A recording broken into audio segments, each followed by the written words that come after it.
Sa usapin ng habilin, sa New Testament, meron tayong 2 Timothy. At sa Old Testament naman ay merong Deuteronomy. No, sa New Testament, hinabilinan ni Paul nung mamamatay na siya si Timothy. At makita natin yan sa book of 2 Timothy, while in the Old Testament, si Moses naman. But not just for Joshua, but for all the people of the Israel. So yung book of Deuteronomy ay yung tinatawag na second law, hindi dahil gumawa ng bagong batas, kundi nagkaroon ng repetition of the law kung saan mas lalong in-expound ni Moises yung pagtuturo ng mga kautosang tinanggap nila doon sa Mount Sinai, no? Yung law na tinanggap doon sa Exodus 20. So the book of Deuteronomy is Moses' final words to Israel bago sila pumasok sa lupang pangako.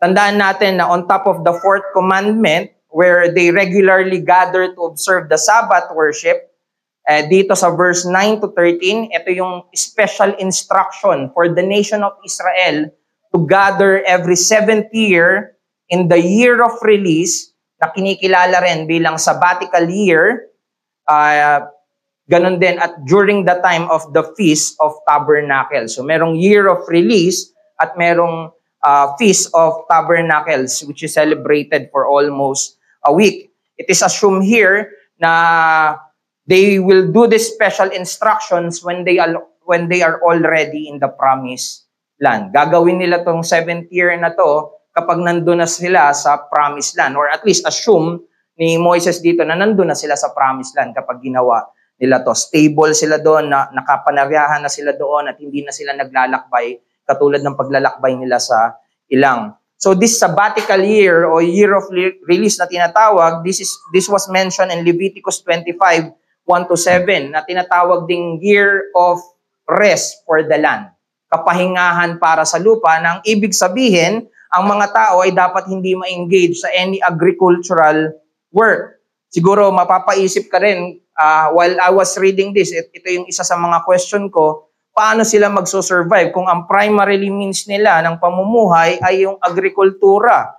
That was answered also in Leviticus 25. When you read it and you go to verse 20 to 21, sinabi doon, pinakita doon na yung utos ng Diyos na wag mag-cultivate doon sa lupa, or wag aani, or wag gagalawin, or wag magtatanim doon sa lupa for the 7th year, ay merong pangakong pagpapala on the 6th year. So pinapakita nito na yung utos ng Diyos ay merong pangakong pagpapala sa ika-6 na taon, kung saan they can produce crops o mga pananim sa loob na sasapat sa loob ng 3 taon. As mentioned in our text as well, ang sabbatical year ay tinatawag na year of release. According to Deuteronomy 15, ito ay taon ng pagpapatawad ng utang. Lahat ng mga may utang ay patatawarin. Kumbaga, hindi nasisingilin. No? Maging yung mga taong naglilingkod bilang alipin. Kasi noon, kapag wala kang pambayad, service yung gagawin mo. So, maglilingkod ka na alipin. So, that year, ang mga alipin, dahil sa kanilang pagkakautang, ay palalayain din. This is significant dahil sa verse 2, ang paggawa nila nito ay pagpapakita ng pagpapatawad ng Diyos. Kung paanong yung pagpapalaya or pagpapatawad ng mga pagkakautang ay pagpapahayag na ang Diyos ay nagpapatawad na Diyos. Kaya naman kapag ginagawa ng bayan ng Israel ang mga utos na ito, pinapakita nito na ang Diyos ay tapat sa kanyang pagbibigay at probisyon at karapat-dapat lang na pagkatiwalaan. Kapag may mga utos siya na parang tingin mo alanganin, kailangan mong unang gawin ay pagkatiwalaan ang Diyos. At ganun din, pinapakita nito yung awa at biyaya ng Diyos na nagpapatawad at nagpapanumbalik ng may mga pagkakautang. So hindi nila yung ginagawa ng basta-basta lang o ng wala lang. Ang layunin nun ay ipakita yung katangian, karakter ng Diyos at kung paano tayo dapat tumugon sa Diyos. Kapag tinignan naman natin yung Pista ng Tolda o yung tinatawag na Feast of Booths sa ESV or Feast of Tabernacle na mas kilala natin, ito ay pagdiriwang bilang pag-alala ng mga naging paglalakbay ng bayan ng Israel sa wilderness kung saan wala silang permanenteng lugar at tahanan. They were living in a foldable and temporary tent. At para makapag-survive, they are to depend entirely on God at sa kanyang pagbibigay. No? So kahit na hindi sila nakatira sa tent at ina-assume na nandun na sila sa lupang pangako, they have permanent residence sa lupang pangako, they are still to celebrate this in the midst of the people around them. Sa mga pagan na nakapaligid sa kanila, ipapakita nila that their guidance and their reliance is still on God, not just in the past, but even in their present lives. No? Hindi lang sa nakaraan na nasa ilang sila, maging nung permanente na silang naninirahan sa lupang pangako, ay ipinapahayag nila na ang Diyos ang gumabay sa kanila at nakadepende pa rin sila sa Diyos. So, mapapansin natin na both year of release and the Feast of Tabernacle, it magnifies who the Lord is and kung ano yung ginawa ng Diyos sa kanyang bayan. And so, in both events, these are also time para sa kanyang mga tao to have a communal reflection habang pinapakinggan yung mga katotohanan sa public reading ng salita ng Diyos. Itong instruction na to ay binigay sa mga pari at sa mga elders ng Israel bilang tagapanguna nang sa ganon sila ay makapanguna ng maayos sa mga tao ng Diyos. Ito ay binigay para mapalakas at mapanariwa ang kanilang ugnayan at relasyon sa Diyos. Pansinin natin at dapat nating palaging tandaan whenever we talk about relationship at ugnayan sa Diyos, we are talking about the language of the covenant. Kapag relasyon sa Diyos, walang sino mang magkakaroon ng ugnayan sa Diyos kung hindi sa pamamagitan ng tipan. Ang ugnayan ng tao sa Diyos ay sa pamamagitan ng tipan. And that covenant language in the Old Testament, which is familiar yung bayan ng Israel, ay yung mga salitang, I am your God and you are my people.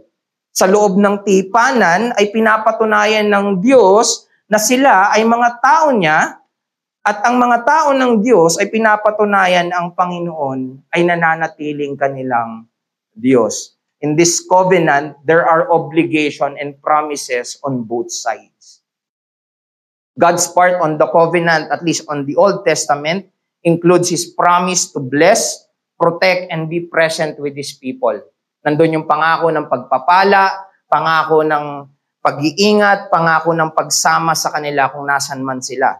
Samantalang yung pinagtipang komunidad, yung bayan ng Israel, sila naman ay may tungkulin na tuparin yung pangako na sila yung susunod sa utos ng Diyos at sa batas ng Diyos. Naalala nyo sa Exodus, nung nagkaroon tayo ng mga pangangaral doon, before yung Exodus 20, nangako yung bayan ng Israel, susundin namin ano man ang sabihin ng Diyos. Almost ganito rin dito, no? Merong pangako na susundin nila anumang utos ng Diyos. Ito yung pagiging parte ng tipan. Merong kang tungkulin na sundin ang utos ng Diyos. The people inside the covenant community are reminded of their responsibility to grow in their obedience to God. Lumago ka sa pagsunod mo sa iyong Diyos. Sila ay sumusunod sa Diyos, hindi para maligtas sila, kundi para maipakita o mairepresent nila sa iba ang Diyos na nagliligtas. This is the purpose why they were called chosen people. Pinili sila. At yung pagsunod nila, after na yon ng pagpili sa kanila. Diba? Sa Exodus, ganun din. Diba? Bago binigay yung utos, sinabi, pinalaya ko muna tong bayan na to. So ganun din dito. Ang pagsunod ng mga pinagtipang tao ng Diyos, sa mga utos ng Diyos, ay tandaan natin, pagpapahayag na merong Diyos at ang mga sumusunod ay mga tao ng Diyos. By doing this, those that are not aware yet, sila na mga hindi pa nakikilala ang Diyos, the new generations of Israelites, the children, and even the foreigners among them, kapag narinig nila yung salita ng Diyos and they are exposed in the growing obedience of the people of God, they will begin to learn, be convinced, and be encouraged to live according to the covenant of God. And this is why the covenant of God, or the covenant people of God, are called to gather and hear the word so that they may know the Lord and that they may learn. Yung learn ay may sense ng pagkukultivate, no? Or paglago. They may learn and cultivate the fear of the Lord. Yung tamang pagkatakot sa Diyos ang magpapanatili sa bawat pinagtipang komunidad, sa bawat henerasyon, para sundin at maging tapat sa Diyos. Yung tamang pagkatakot sa Diyos ang magpapanatili sa bawat pinagtipang komunidad, sa bawat henerasyon upang sundin at maging tapat sa Diyos. Kailangan natin to. Nahihirapan ka bang sumunod sa Diyos? Hangarin mo ba na sumunod sa Diyos? If yes, then you need to be living and you need to be in a living and striving community that is committed to learn and grow in the right fear of the Lord. Kailangan mo maging parte ng komunidad, buhay na komunidad at nagsusumikap na komunidad na ang hangarin ay lumago, matuto sa tamang pagkatakot sa Diyos. Kaya yung mensahe natin ngayong umaga ay isa sa mga katotohanan na dapat pinanghahawakan ng mga totoong pinagtipang komunidad. And that would be gathering to hear God's word is essential for cultivating the right fear of the Lord. Gathering to hear God's word is essential for cultivating the right fear of the Lord. Ang pagtitipon upang pakinggan ang salita ng Diyos ay napakahalaga upang malinang o palaguin ang tamang pagkatakot sa Panginoon. Dito makikita natin yung means o yung kaparaanan na inutos sa pinagtipang komunidad at yung goal. Ano yung layunin ng pinagtipang komunidad? Ito din yung dalawang bagay na dapat nating makita sa bawat totoong pinagtipang komunidad. Kung naghahangad ka na maging parte ng isang pinagtipang komunidad, ang common language natin sa pinagtipang komunidad ay iglesia. Kung naghahanap ka ng isang totoong iglesia, these are the two things na dapat mong asahan at dapat mong makita sa kanila. They are composed of people that will gather to hear God's word, and they are composed of people that willing or they would want to learn to rightly fear the Lord. Yun yung dalawang punto natin ngayong umaga. People that would gather to hear God's word and people that will learn to rightly fear the Lord.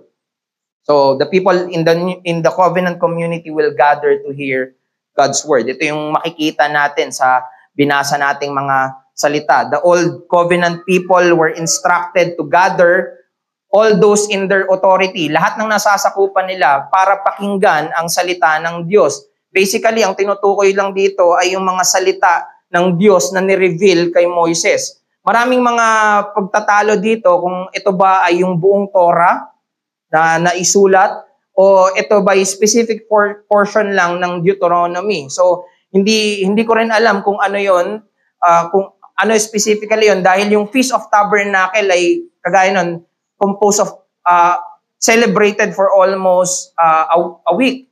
So parang pwede nilang hati-hatiin yun at mabasa ng buong isang linggo. Pwede ring isang specific time sa Feast of Tabernacle kung saan may portion lang in Deuteronomy na babasahin. Pero either way, they are to gather all their household or those people under their authority to hear God's law. In verse 9, we see na pinagkatiwala ang salita ng Diyos sa mga Levitical priests, sa mga elders who are leaders who are responsible para ingatan at para may tungkulin na turuan yung mga tao ng salita ng Diyos. Paalalahanan sila doon sa buong council o buong salita ng Diyos na inihayag sa kanila. Kung kaya sa verse 12 and verse 13, binigyan ng diin yung pagsasama-sama at pagtitipon ng mga tao ng tipan para pakinggan ang pampublikong pagbabasa ng salita ng Diyos. Ginawa yan sa Nehemiah,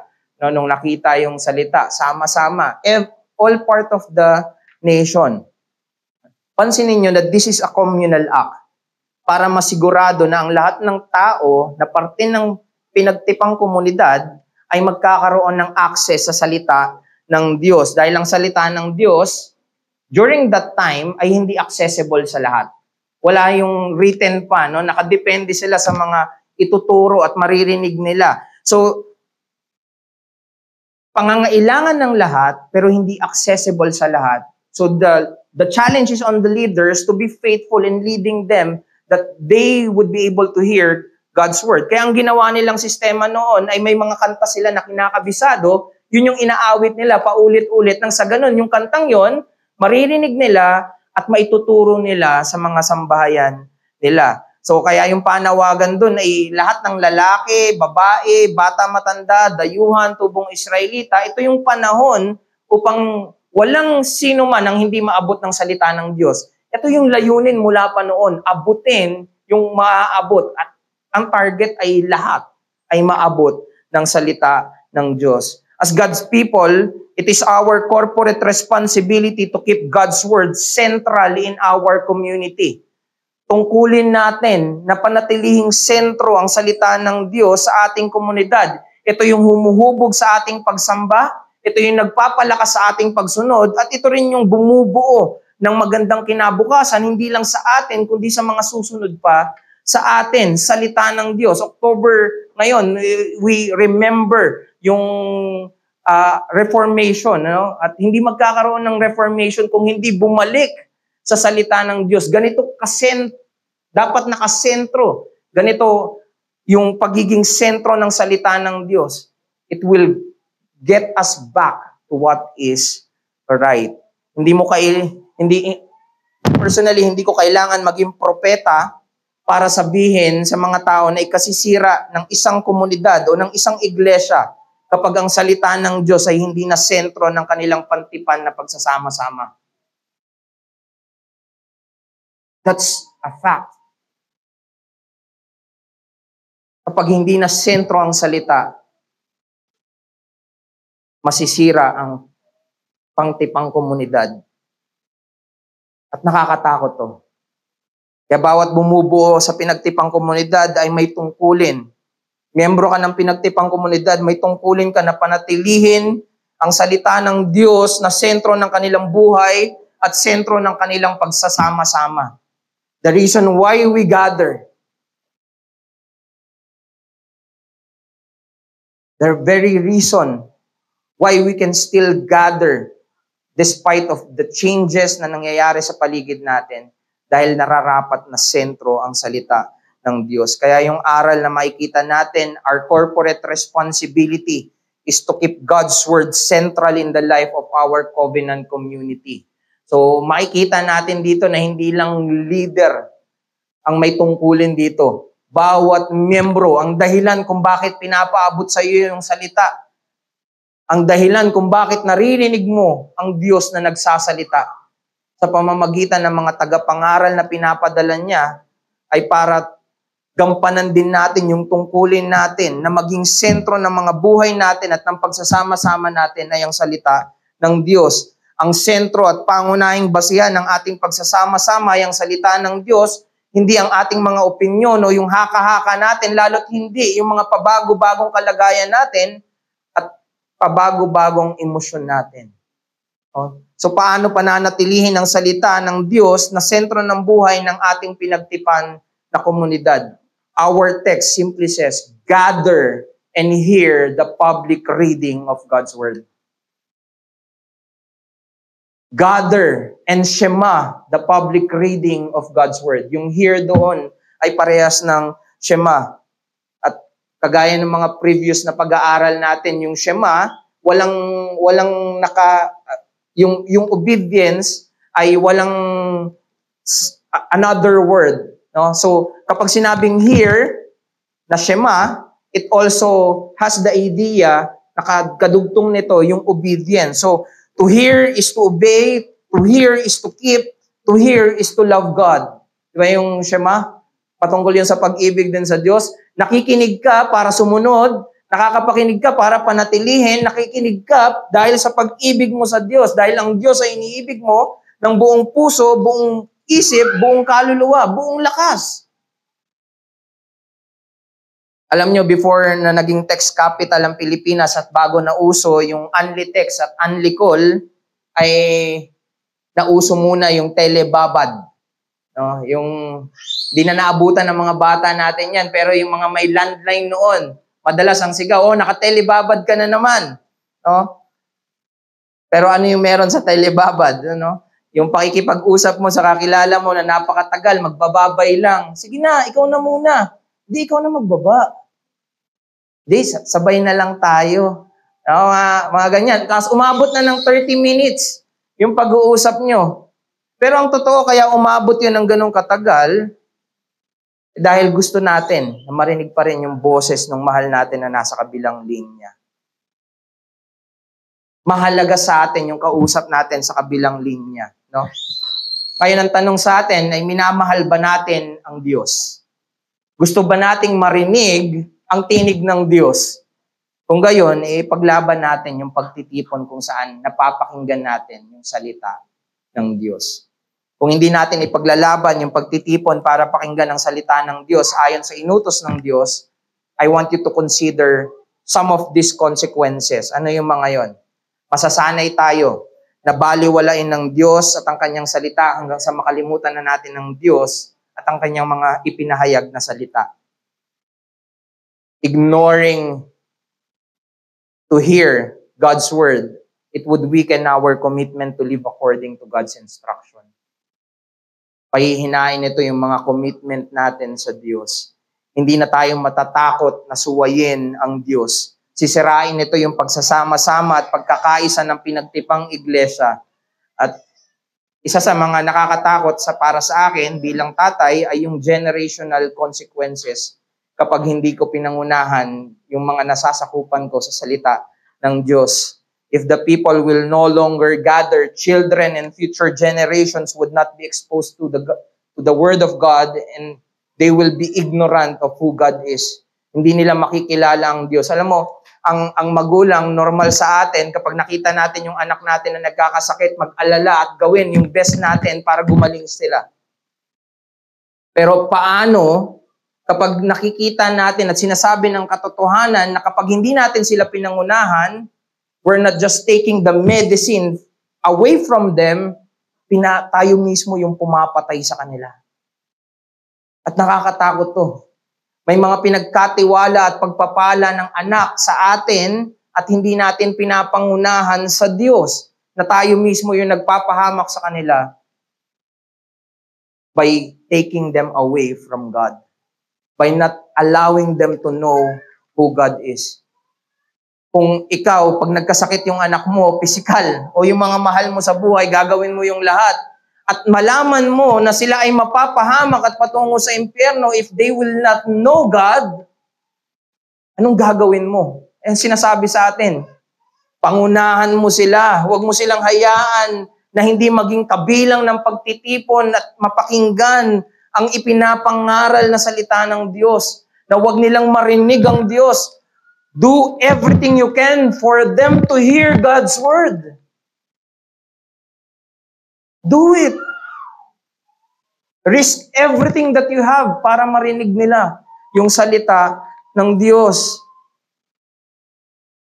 Why do we gather and keep God's word central? Bakit nga ba tayo nagtitipon at pinapanatili na ang salita ng Diyos ang sentro? Una, dahil inutos sa atin to ng Diyos. Ang pagsunod natin sa Diyos ay nagpapakita ng ating pinagtipang relasyon sa Diyos, at ang hindi pagsunod sa Diyos, sa kanyang mabuting inuutos, ay pagsamba sa Diyos-Diyosan.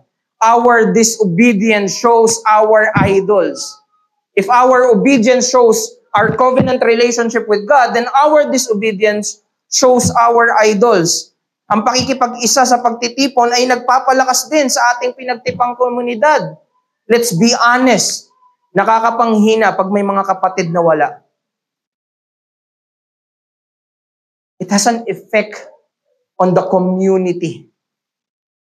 Ang ating pagdalo sa pagtitipon ay isang tanda.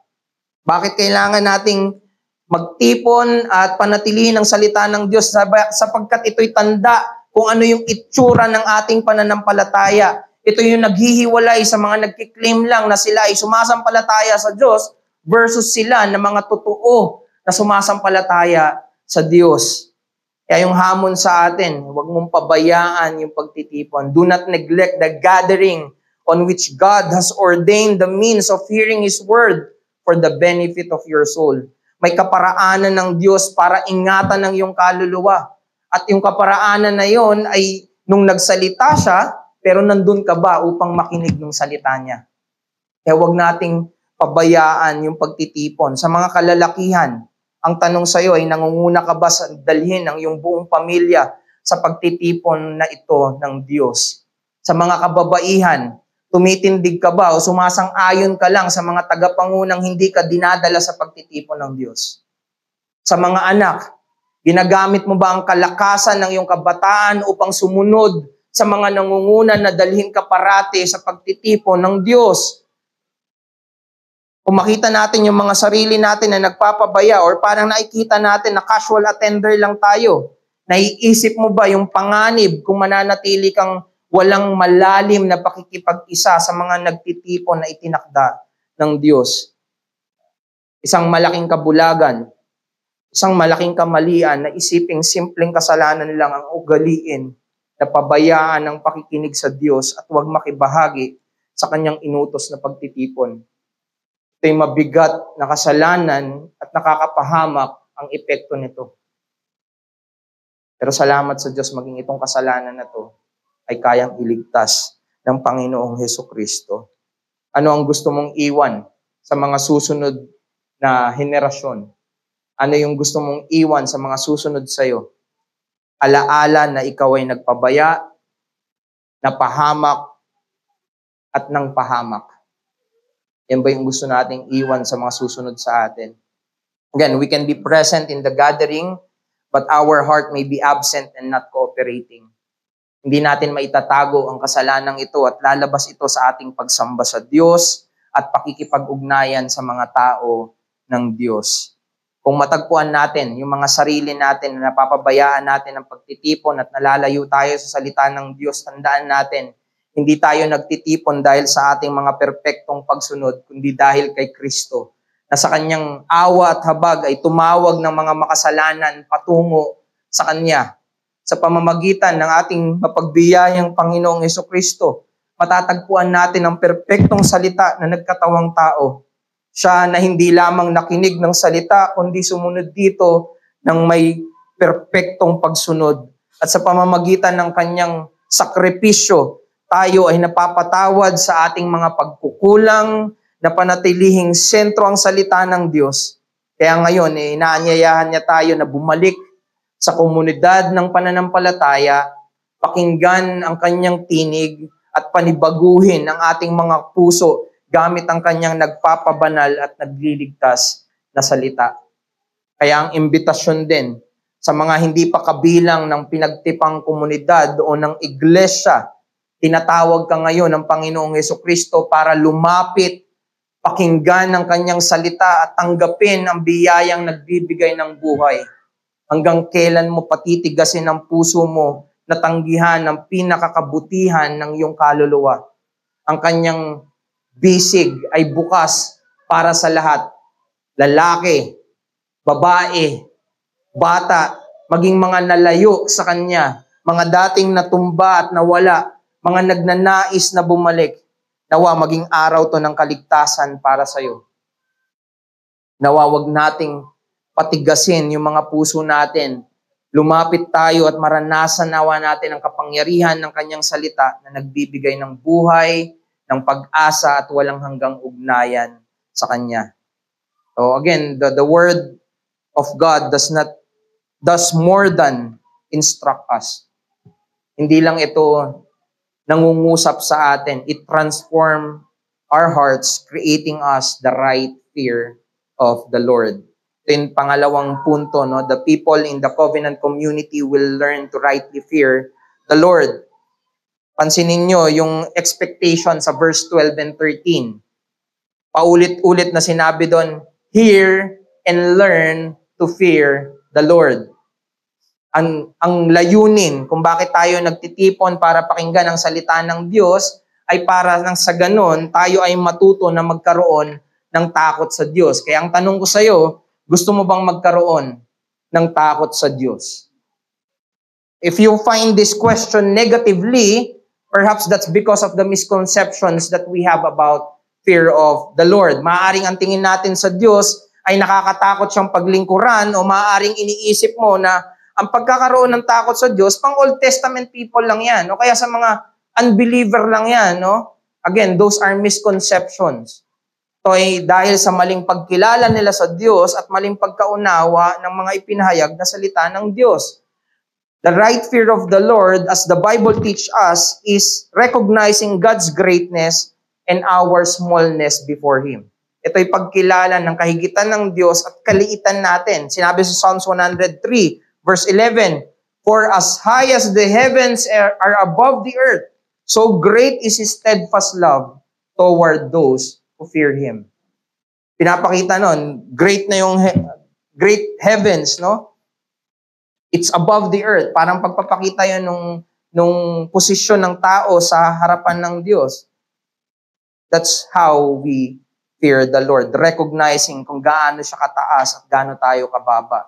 This fear is to have a deep respect, reverence, and awe for the greatness of God na dadalhin tayo to honor Him and obey Him, no, sa pagsunod sa Kanya. If this is what the fear of the Lord is, masasabi natin, matutuwid na kagad yung misconception na hindi lang to pang Old Testament people, even for the New Testament believer, as well for unbeliever and every believer.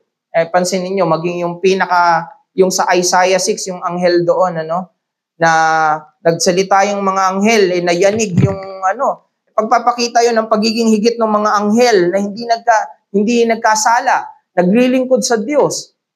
Pero sila mismo ay nagpakita ng banal na pagkatakot sa Diyos na tinakpan nila yung mga sarili nila nung humarap sila sa kaluwalhatian ng Diyos. Tayo, wala, no? We're lesser, pero hindi ganun yung reverence na pinapakita natin sa Diyos. No? Ito'y pagkatakot. Itong right fear of the Lord ay pagkatakot na labanan ng Diyos at manatiling nagre-rebelde sa Diyos. The right fear of the Lord is the kind of fear that draw us closer to God, leading us to further worship, obedience, and love. Ganun lang kasimple intindihin, no? Ang maling takot sa Diyos ay palalayuin ka sa Diyos.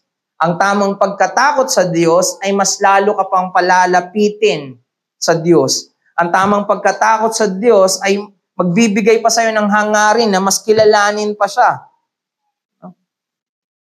Napakahalaga ng pagkakaroon ng takot sa Diyos. What prevents us from apostasy? Anong naglalayo sa atin sa pamumuhay ng pagkukunwari? Brethren, that's fear of the Lord. Kung may takot ka sa Diyos, you will never turn your back on God. Hindi ka magkukunwari. At kung makita mo yung sarili mo na nagkukunwari dahil sa takot ng Diyos, dadaling ka nun sa pagsisisi. Hindi ka nahahayaan na mamuhay ng patuloy sa kasalanan. Because if you have the right fear of the Lord, you will repent of your sins. Hihingi ka ng saklolo sa Diyos at sasabihin, Diyos, iligtas mo ako. Nakakatakot mapahamak sa kamay ng Diyos. We should have the right fear of the Lord. Yung sinabi sa Jeremiah 32:40, sabi doon, ako'y gagawa sa kanila ng isang walang hanggang tipan at hindi ako hihiwalay sa kanila at gagawan sila ng mabuti. At ilalagay ko sa kanila ang puso na may pagkatakot sa akin nang sa ganun, hindi sila humiwalay sa akin. Nakita nyo? Yung takot sa Diyos ang dahilan kung bakit hindi tayo mahihiwalay sa Diyos. We should cultivate this kind of fear. Dito pinapakita ng pagkakaroon ng takot sa Diyos ay parang katulad ng nagliligtas na pananampalataya na hindi tayo ilalayo sa Diyos magpakailanman. So, may parehas na mga salita ito eh. Ang ibibigay ko sa kanila ay bagong puso. Dito, ang ibibigay ka sa kanila ay pagkatakot sa akin upang hindi na sila mahiwalay sa akin. Parang synonymous tuloy yung fear of the Lord sa saving faith. Ang tamang pagkatakot sa Panginoon ay mahalaga para maranasan ang pangako ng Diyos. Mapanatili ang wastong relasyon sa Diyos at makapamuhay ng naaayon sa kalooban ng Diyos. Kasama ang mga tao ng Diyos. Hindi lang sa Diyos, Pero we do not ignore the people of God dahil dito tayo nilalagay ng Diyos. Samantalang yung maling pagkatakot naman sa Diyos, magre-resulta yun ng pagsuway, pagsamba sa mga Diyos-Diyosan, paglayo, at pagiging mapag-isa. No, sometimes the wrong fear of the Lord will bring you to isolation. Alam mo bakit? Dahil sapat ka na sa sarili mo. Kaya yung aral dito, right fear of the Lord will not bring us in isolation but in growing in deeper communion with God and His people. Ang tamang pagkatakot sa Diyos, sa Panginoon, na hindi dadalhin ka sa paglayo at pag-iisa, kundi sa paglago at mas malalim na pakikipag-ugnayan sa Diyos at sa mga tao niya. Again, what are the consequences of not fearing the Lord? Doon sa text natin, makikita natin yung fearing of the Lord is closely tied to obedience. No? Sa verse 12, fear the Lord your God and be careful to do all the words of this law. Makikita yung pagsunod, pagmamahal, at paglilingkod. If you have the fear of the Lord, you will obey, you will love, and you will serve. Kung wala yon, walang pagsunod, walang pag-ibig, walang paglilingkod. Kunwari ang pagsunod, kunwari ang pagmamahal, kunwari ang paglilingkod. There's no fear. The Lord save us nawa. No? Iligtas nawa tayo ng Diyos dito. A lack of fear would lead us neglecting or rejecting God's command, which results to rebellion. When the Israelites forgot to fear the Lord, they often turn away from Him and disobey His law. Interesting na sinabi nung iniwan to ni Moises, sabi niya doon sa few verses after, no? Sabi niya dito, sapagkat nalalaman ko ang inyong paghihimagsik at ang katigasan ng inyong ulo. Habang nabubuhay pa akong kasama ninyo sa araw na ito, kayo'y naging mapaghimagsik. Naging mapaghimagsik na laban sa Panginoon. Gaano pa kaya pag namatay ako? It should be a warning for us. Fearing or not fearing the Lord has generational consequences. Hindi lang yung pagpapabaya sa salita, maging yung hindi pagkatakot sa Diyos ay mayroong consequences. Look at verse 13. Ang pinapatungkulan nito ay yung impact ng verse 12 sa kanilang mga anak. That their children will be blessed. Kung tinitipon nila yung mga anak nila, nakakapakinig ng salita, at natututo yung mga anak nila na magkaroon ng takot sa Diyos, they will be blessed. They will be further be blessed. At yung blessing dito ay makikita natin na yun mismo, yung pagtitipon at nakakapakinig sila ng salita ng Diyos. At kung ganon, kung wala yung pagkatakot sa Diyos, itong mga generation na to, they will be cursed. No? They will not be able to hear the Lord and they will not fear the Lord. Di ba't nakakatakot? Yung mga anak natin ay hindi magkakaroon ng takot sa Diyos. You see, whether we fear or not fear the Lord, the consequences is not just on us. May epekto to sa iba. Kahit pa ilayo natin yung sarili natin o subukan nating magpakalayo-layo, there will always be people around you or people who knows you that will be impacted by the things that you do. Kahit yung nasa bundok para mapag-isa, that person has a family. Magtatanong sila, bakit nila kami iniwan? Bakit siya lumayo? Confused. Bakit mas pinili niyang mapag-isa? Ano yung point ko? Each of us, whether we fear the Lord or not, matakot ka sa Diyos o hindi, meron yung epekto sa iba. Kaya mas mainam na piliin mo yung magandang epekto para sa mga susunod sa'yo. If you teach this generation faithfully on how to fear the Lord, dinadala mo sila sa kaligtasan. Yung tamang pagkatakot sa Diyos ang magdadala sa kanila na harangarin yung kaligtasan ng Diyos. It's really heartbreaking to see our people, our families, being persuaded by the world rather than by God's word.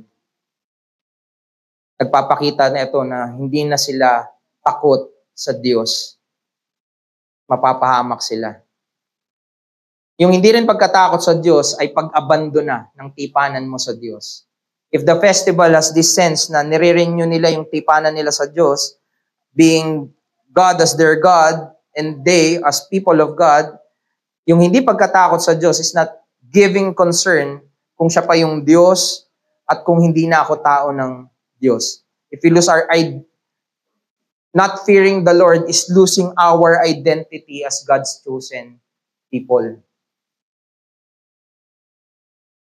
This is not just about getting tired about who God is and what God commanded us to do. This is because we are now more inclined na ang sambahin ay ibang Diyos. No? Hindi na tayo takot sa Diyos dahil meron ng ibang Diyos. Diyos na pinapakain at sinasatisfy yung ating mga sinful desires rather than killing our sinful desires. Again, it's forsaking the covenant if you will not fear God. Para bang sinasabi mo na yung allegiance mo ay hindi na sa Diyos na nagmamahal sa iyong kaluluwa. That's foolish. No? Kaya ano yung dapat nating gawin? Go to point 1. Make sure to be present in the gathering to God's Word. Meditate on the Word shared, kagaya ng binasa natin kanina, na ginawa ng mga taga-Berean. May nakikinig sila ng salita. Sinusuri nila yung salita. Ina-examine nila yung salita. And they are instructing the present generation to faithfully and regularly hear the Word so that the next generation will do the same. Alam mo, kapag magpapasko sa Pinas, sa Pinoy, no? Pag may mga Pinoy na nasa ibang bansa at malapit ng magpasko, maraming gusto na bumalik ng Pinas at magpasko sa Pinas. Dahil yan sa kultura na naiwan sa kanila. Mga practices na paulit-ulit na ginagawa ng mga Pinoy na tumatak sa kanila, na kahit after many generations, they would still do the same. Gagawin at gagawin nila. Look at that practice. Dahil hindi nila pinabayaan yon every Christmas, nag-gather sila every Christmas, naghahanda sila kahit na ano, every Christmas, pinaglalaban nila na ipagdiwang, kahit na gagaunti, magtitipon sila at magsasama-sama sila. Dahil nakasanayan na nila eh. What more kung mas mabuti yung pagsasanay na ginagawa natin sa kanila na magtipon para sa salita ng Diyos. Yung anak mo ngayon na parang walang pakialam sa panambahan, paglaki niyan dahil lumaki at nasanay yan sa panambahan, they will come back and they will long for the gathering of the people of God. They will learn to remember that I should fear God. Kung yung practice na yun ay hinahangad ng mga tao, kahit saan man sila napunta, if you will do the same to gather for hearing God's word and learning to fear God's word, learning to fear God,